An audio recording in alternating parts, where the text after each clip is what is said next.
Back to my channel. আপনারা দেখছেন modern রান্না। তো মডার্ন রান্নাতে আমি আবার একটা নতুন রেসিপি নিয়ে আপনাদের কাছে হাজির হয়ে গেছি।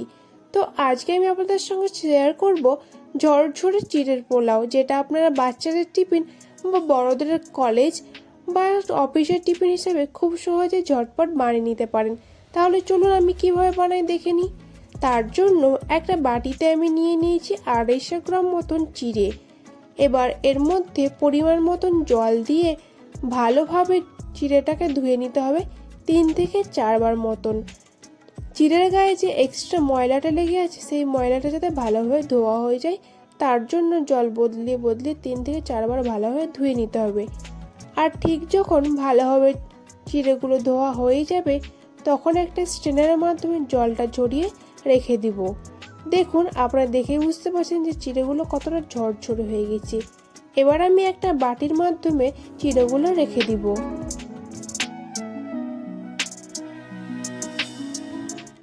এখানে আমি দিয়ে দিব 3 চা চামচ মতন চিনি আর 1 চা চামচ মতন লবণ দিয়ে এবার ভালোভাবে মাখিয়ে নিব। এখানে একটা টিপস বলে দিই যে চিড়েগুলোর মধ্যে চিনি আর লবণটা 10 মিনিট মতন রেখে দিবেন। দেখবেন চিড়েগুলো অনেকটা পরিমাণে ঝরঝরে হয়ে যাবে। তো আপনারা দেখেই বুঝতে পারছেন যে চিড়েগুলো কতটা ভালোভাবে ঝরঝরে হয়েছে।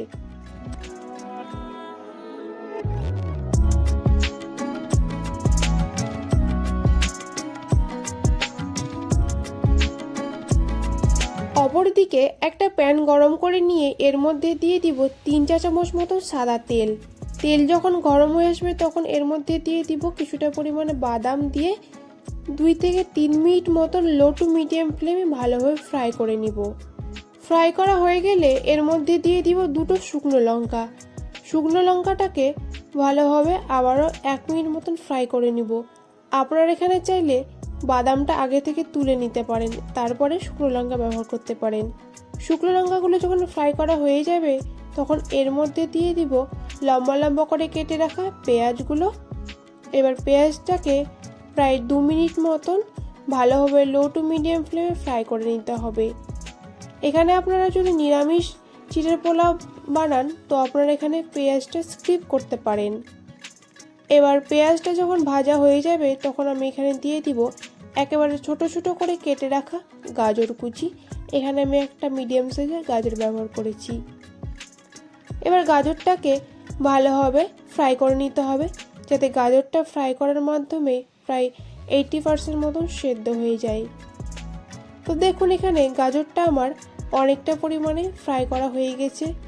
যখনই গাজরটা ভালোভাবে ফ্রাই করা হয়ে যাবে তখন এর মধ্যে দিয়ে দিব আমি কিছুটা পরিমাণে কিশমিশ, আরও দিয়ে দিব 10 থেকে 12 টুকরো মতন কাজু বাদাম, আর দিয়ে দিব এখানে ক্যাপসিকাম কুচি।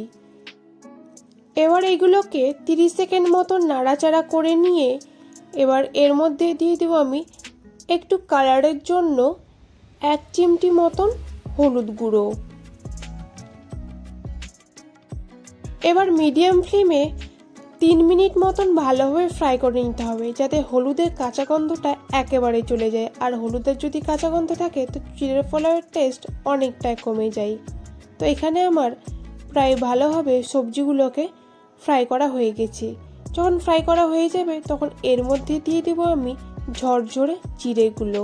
তো দেখুন কতটা সুন্দরভাবে ঝরঝরে হয়ে গেছে চিড়েগুলো।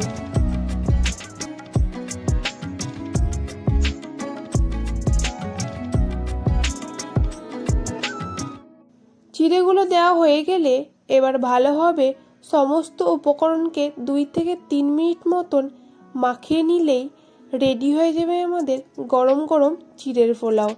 তো এই রেসিপিটি আপনারা ছোট থেকে বড় সকলকেই বানিয়ে দিতে পারেন, দেখবেন তাদের খুব ভালো লাগবে। তো রেসিপিটি যদি ভালো লাগে তো বাড়িতে অবশ্যই একবার ট্রাই করবেন আর আমাকে কমেন্ট করে জানাবেন যে কেমন হয়েছে। এবার আমি একটা বাটির মাধ্যমে ভালোভাবে সার্ভ করে নিলাম। ভিডিওটি যদি ভালো লেগে থাকে তো লাইক, কমেন্ট, শেয়ার, সাবস্ক্রাইব করে দিবেন। আজকে এই পর্যন্তই, আবার কালকে দেখা হবে।